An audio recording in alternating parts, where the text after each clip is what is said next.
क्या है? स्वर्ग है? स्वर्ग के दर्शन तो मृत्यु के पश्चात होते हैं शोन। पुत्र शोन, ये राजभवन है, राजा का निवास और कार्यस्थल। गुरुओं के राजा यहाँ वास करते हैं।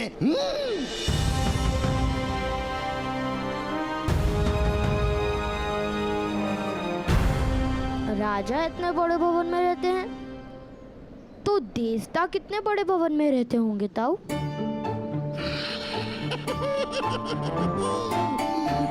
उन्हीं बड़े भवनों की क्या आवश्यकता, जो अपने आकार से संतुष्ट नहीं होते, वो बड़े भवन बनाते हैं। राजा का भवन राष्ट्र का सम्मान होता है, उसका विशाल होना ही आवश्यक है। भ्राताश्री, बालकों को संतोष दिखाइए, संघर्ष नहीं। संतोष सिखाया नहीं जाता धीरज, संतोष तो स्वयं हृदय में जन्म लेता है। पर तुम कहो तो मैं तुम्हारे पुत्रों को भय अवश्य सिखाऊंगा। भय को पालना नहीं, उसे मार गिराना चाहिए ताऊ। वाह वाह पुत्र, तुमने तो मुझे प्रसन्न कर दिया। तुम्हारा यही भय को मार गिराने का स्वभाव तुम्हें दिव्य बनाता है। देखो, श्वान की ओर पत्थर फेंको तो श्वान पत्थर की ओर भौंकता है, परंतु सिंह की ओर पत्थर फेंको तो सिंह पत्थर फेंकने वाले पर कूदता है। और तुम वास्तव में सिंह हो।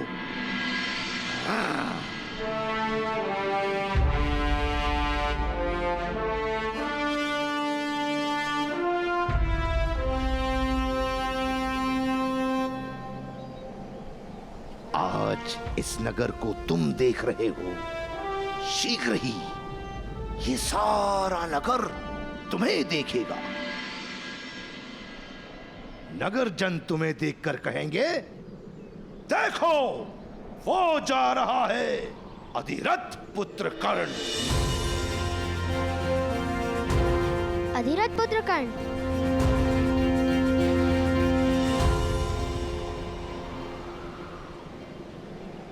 राधे कर्ण, राधे कर्ण।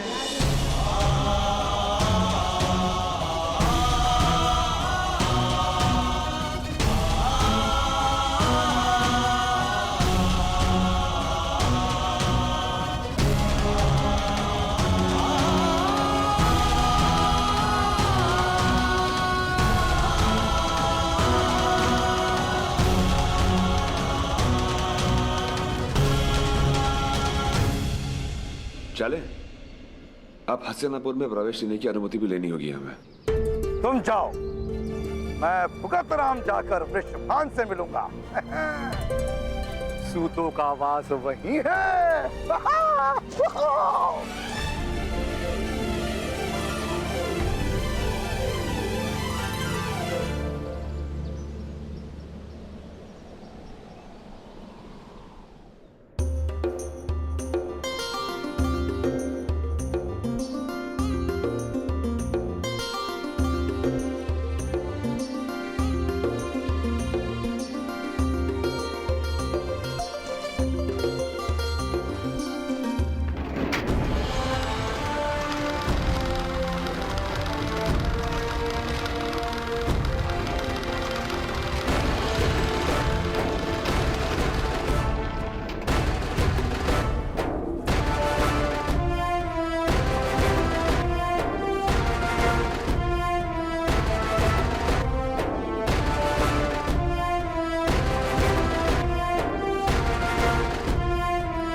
पकड़ो, यहाँ बहुत लोग हैं, अन्यथा मार्ग से भटक जाओगे।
राधाकण, क्या ये महोदय वास्तव में इतने विशाल होंगे?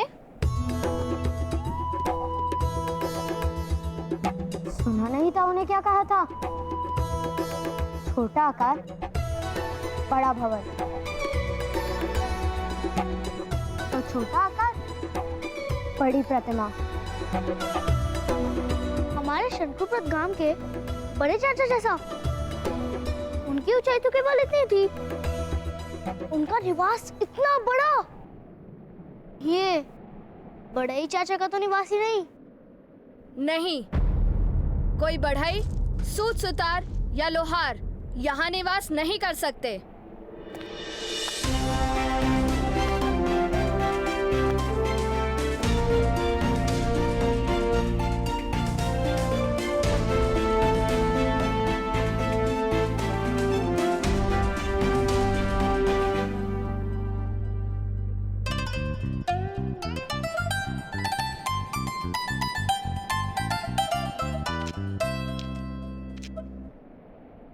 राजभवन में केवल क्षत्रिय ही निवास कर सकते हैं। किंतु कैसे जाना जा सकता है कि कौन सूत है और कौन क्षत्रिय? उनके मुख पर क्या कोई चिन्ह होता है? क्षत्रियों के मुख पर तेज होता है और उनके हाथों में शस्त्र होता है। तुम क्षत्रिय हो? नहीं, किंतु इस समय तो तुम भी क्षत्रिय नहीं। तुम्हारे हाथ में शस्त्र जो नहीं और मुख पर तेज भी नहीं, भ्राताश्री। वैसे तुम दोनों कौन हो? पहले तो कभी नहीं देखा। तुम्हारा नाम क्या है? मैं हूँ शोन और ये मेरे भ्राताश्री कर्ण। मेरा नाम सूचीपद है और मेरे पिता सेना नायक मदन जय की सेना में सैनिक हैं। तुम दोनों मदन जय महोदय को तो जानते हो ना? बहुत बड़े वीर हैं वो। अभी अभी आदिवन से 5 वनवासियों को बंदी बनाकर लाए हैं और गांधार के राजा शकुनी के हाथों उनका सम्मान होने वाला है। आदिवन? वहाँ के वनवासी तो पाताल में उतर गए। तुम किस प्रकार जानते हो? हम भी आदिवन से ही आ रहे हैं। वनवासियों ने हमें भी बंदी बना लिया था, किंतु हम मुक्त होकर आ गए। ओह, तब तो तुमने मदन जय महोदय का पराक्रम तो देखा ही होगा।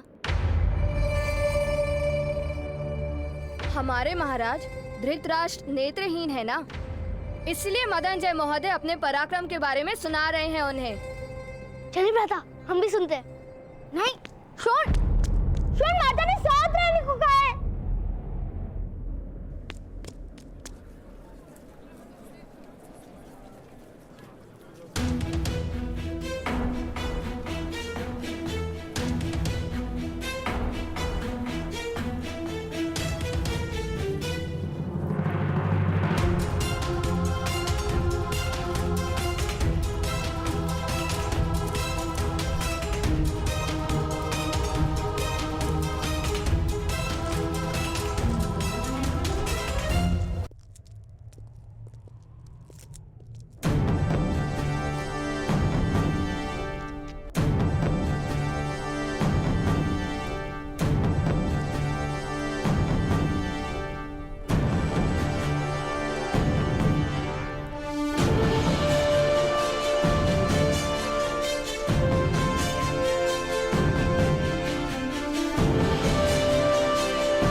महाराज,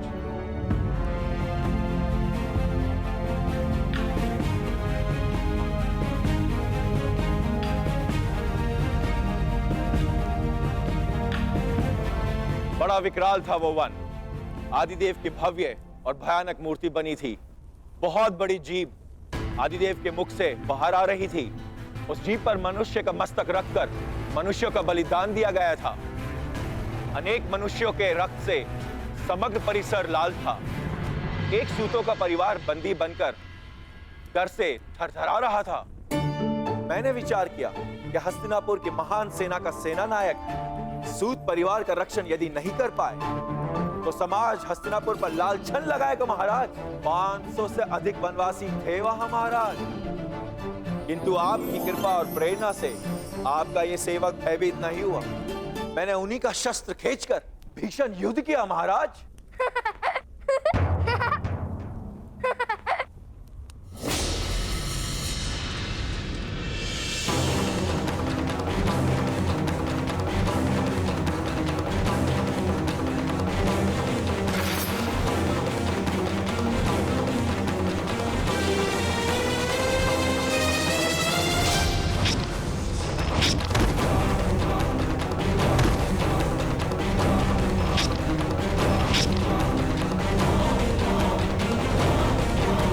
कौन है?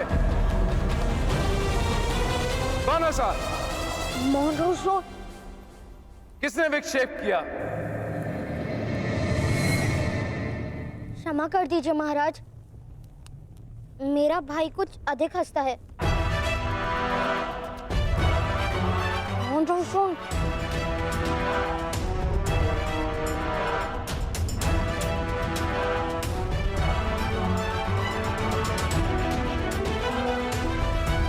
किंतु तुम हंसे क्यों बालक?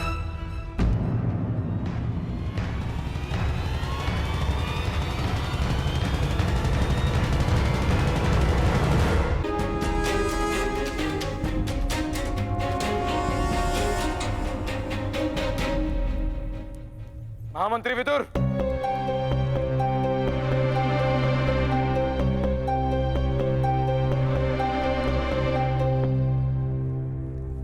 जी महाराज। बालकों, महारानी गांधारी ने तुमसे प्रश्न पूछा है, उत्तर दो।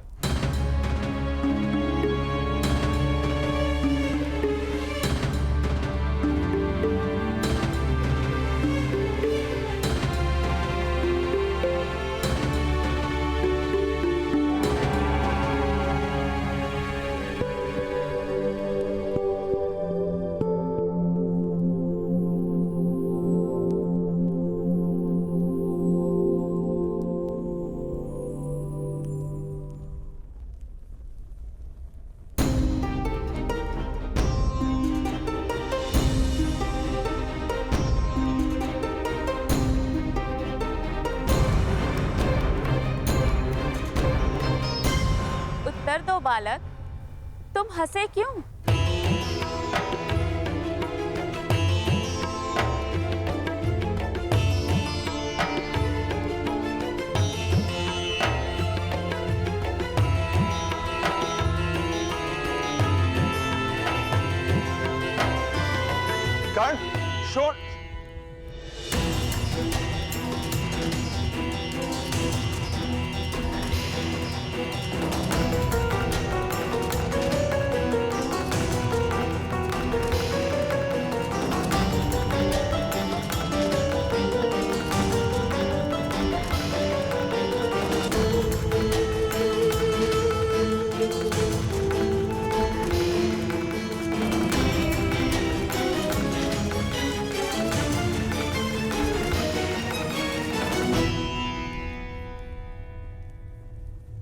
क्षमा कीजिए महाराज,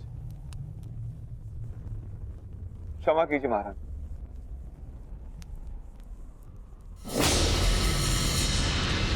ठहरिए।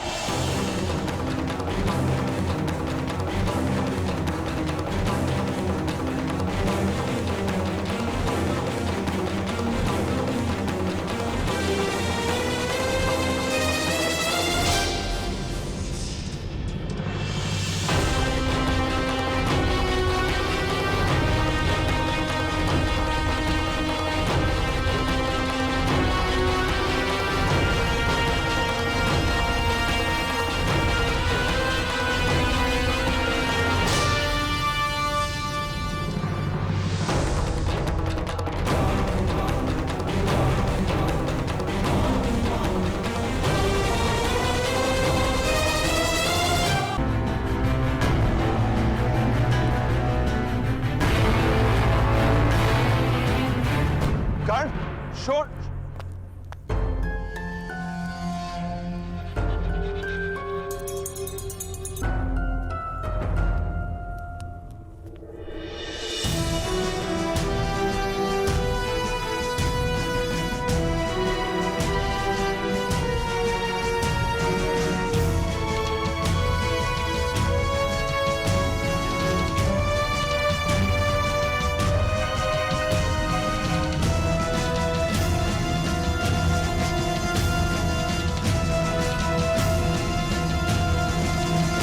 क्षमा कीजिए महाराज, क्षमा कीजिए महाराज।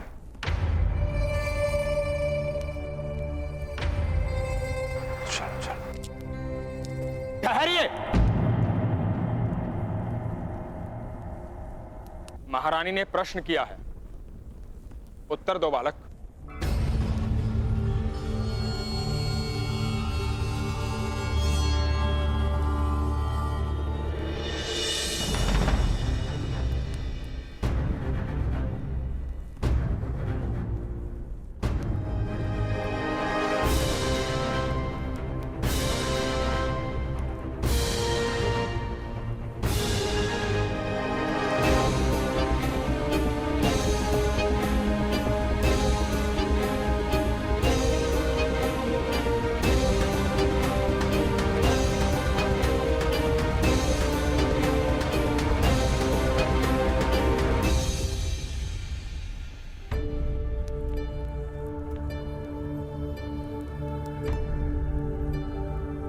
हमारे गांव में एक मध्यम महोदय थे। वो सदा कहते थे कि मैंने युद्ध में 100 शत्रु के हाथ काटे और 100 शत्रु के पैर भी काटे। तो मेरे मित्र वास्तव के पिता ने पूछा कि तुमने शत्रु के मस्तक क्यों नहीं काटे? तो मध्यम महोदय ने क्या कहा पता है?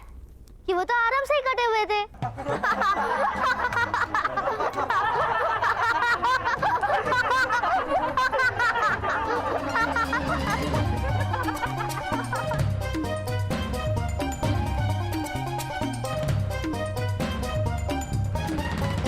सम्राट धृतराष्ट्र के सामने खड़े होकर चेष्टा करने का साहस करते हो।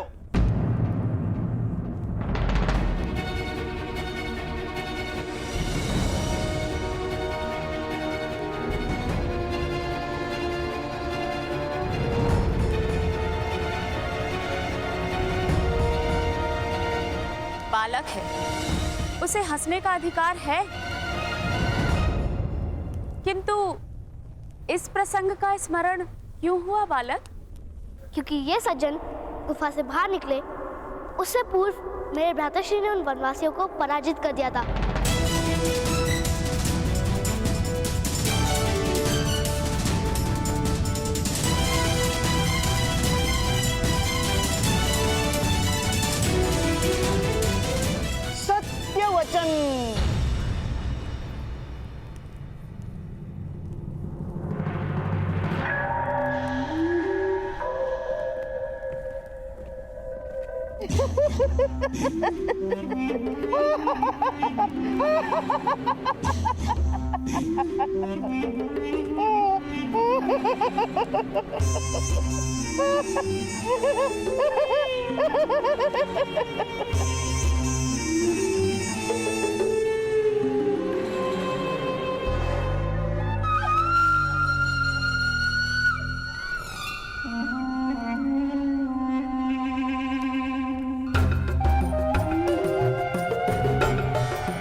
एक अवसर पर शकुनी गांधार की सेना लेकर हस्तिनापुर को पराजित करने ही वाला था।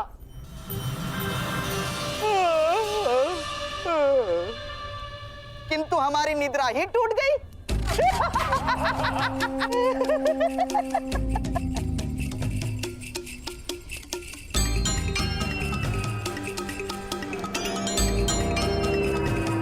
फिर शकुनी ने विचार किया कि सेना की आवश्यकता ही नहीं है। क्यों महामंत्री विदुर?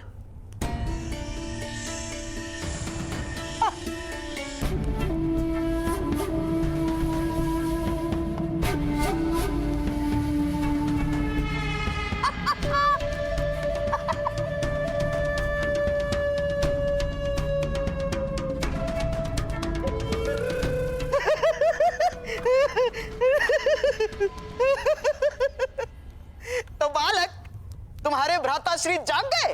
किंतु जो व्यक्ति वास्तव में कार्य कर सकता है उसे स्वप्न देखने की क्या आवश्यकता है?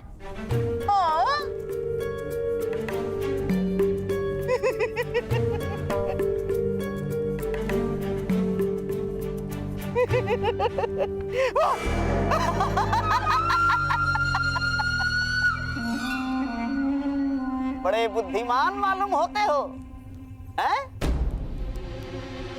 सुनो बालक, यदि यही वाक्य कोई बुद्धिमान कहे तो उसे असत्य कहते हैं, और यदि यही वाक्य कोई मूर्ख कहे तो उसे सत्य कहते हैं।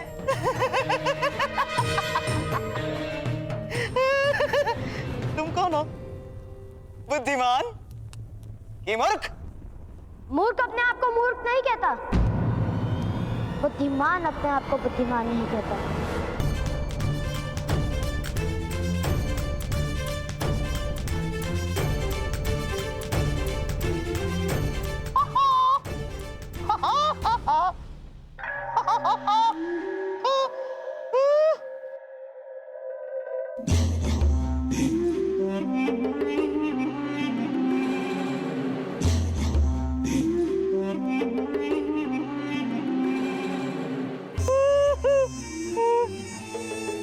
क्या यही है तुम्हारे भ्राताश्री? हाँ। तुमने अकेले ने वनवासियों को पराजित कर दिया? जी।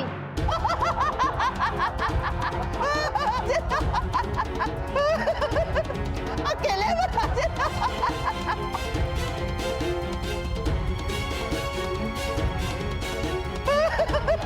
अकेले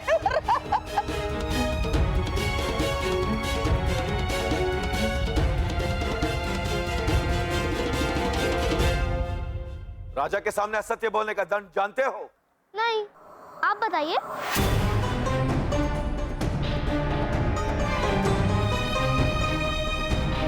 आगे आओ बालक। तुमने हमारे सेना नायक पर आरोप लगाया है कि उसने वनवासियों को पराजित नहीं किया। ये भयंकर आरोप है। आगे आओ। क्षमा कीजिए महाराज, क्षमा कीजिए।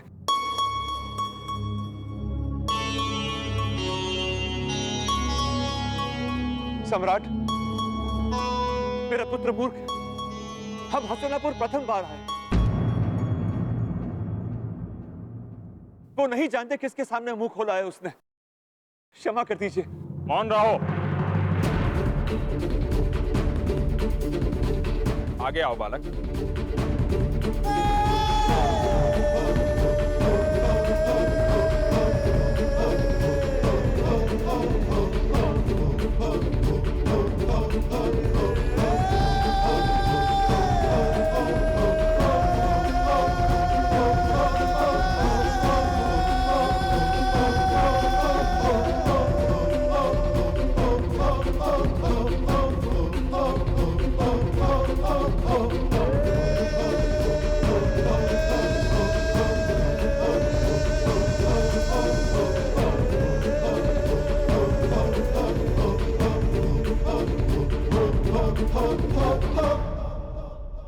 यदि तुमने हंसने हंसाने हेतु असत्य बोला है तो महाराज तुम्हें क्षमा कर देंगे। मैं असत्य नहीं कह रहा हूँ। मेरे भ्राता ने उन वनवासियों को धनुष से पराजित किया था।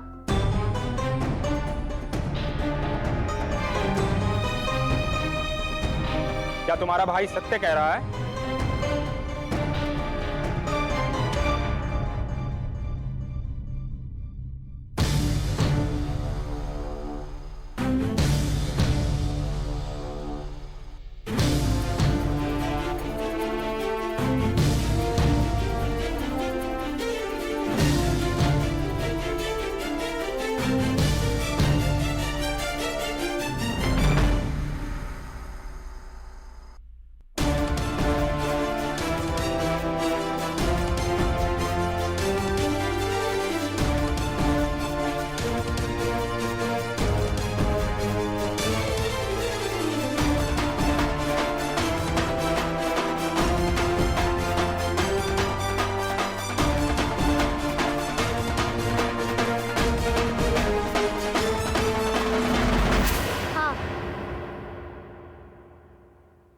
हम कभी असत्य नहीं बोलते।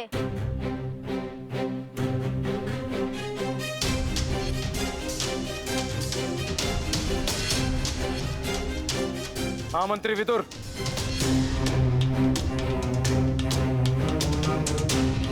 कितने वर्ष का है ये बालक?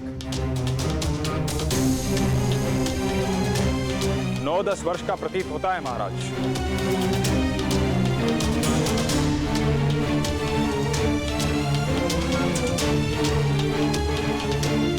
किंतु इसके पिता अवश्य ही क्षत्रिय नहीं है।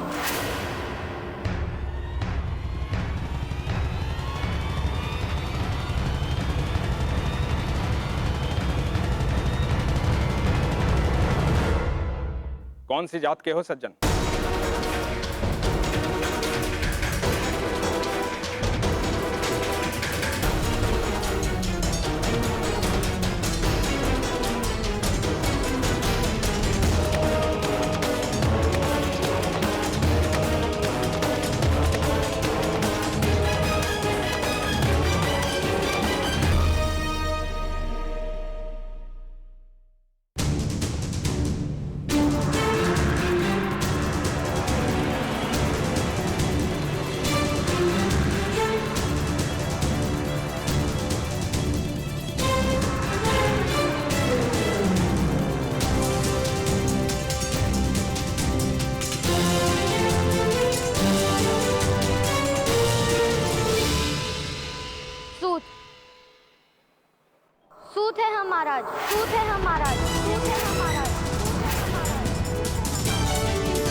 पुत्र ने धनुष उठाकर वनवासियों को अकेले ही पराजित कर दिया।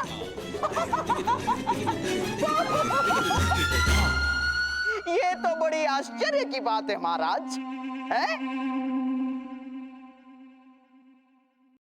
इस बालक की परीक्षा तो करनी ही चाहिए।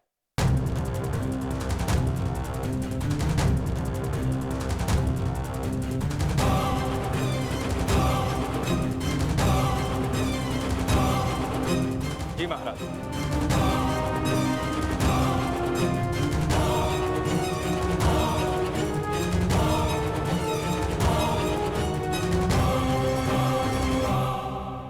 सेनानायक मदनजय, अपना धनुष बालक को दीजिए। किंतु महामंत्री विदुर,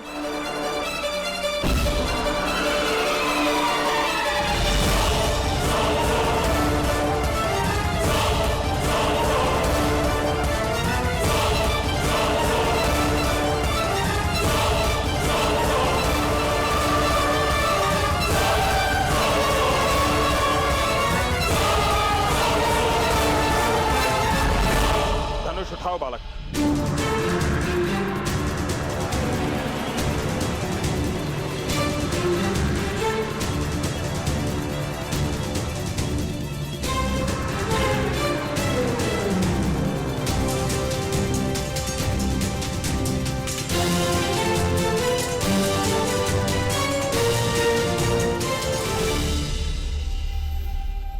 क्षमा कीजिए,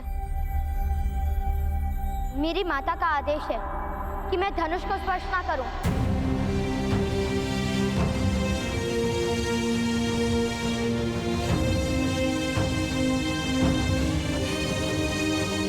मेरे लिए मेरी माता के आदेश से बड़ा ईश्वर का आदेश भी नहीं।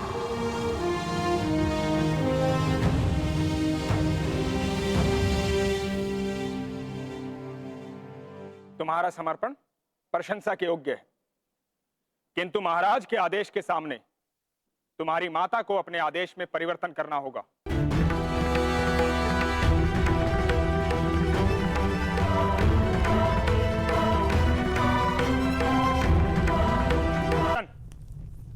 अपने पुत्र को आदेश दो कि धनुष उठाए।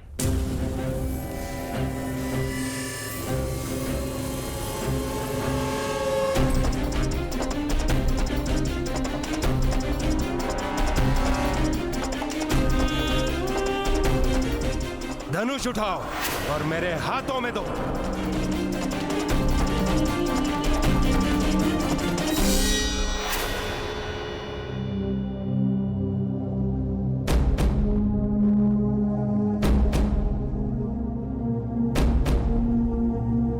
ऐसे ही आदेश से मेरी ताऊ ने धनुष उठाया था, फिर उनका हाथ काट लिया गया था। क्या आप मेरा हाथ काटने की इच्छा रखते हैं? विवाद मत करो, धनुष उठाओ अथवा स्वीकार करो कि तुमने असत्य बोला है।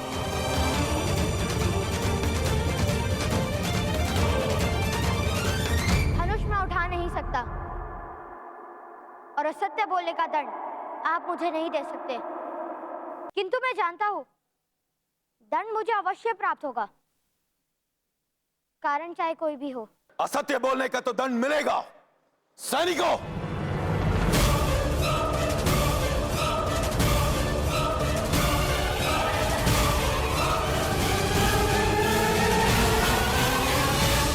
धनुष उठाओ पुत्रकरण।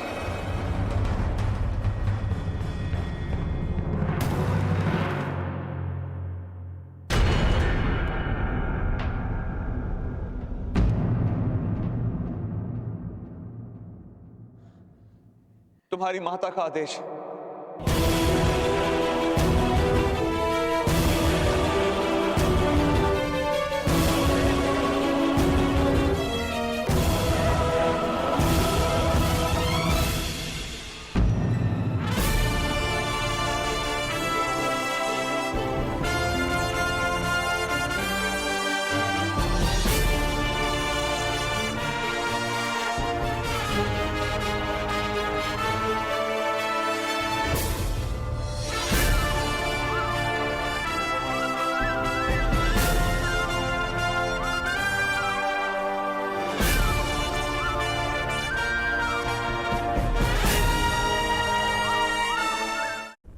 धनुष उठाओ पुत्र करण। तुम्हारी माता का आदेश है।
लक्ष्य क्या है महाराज?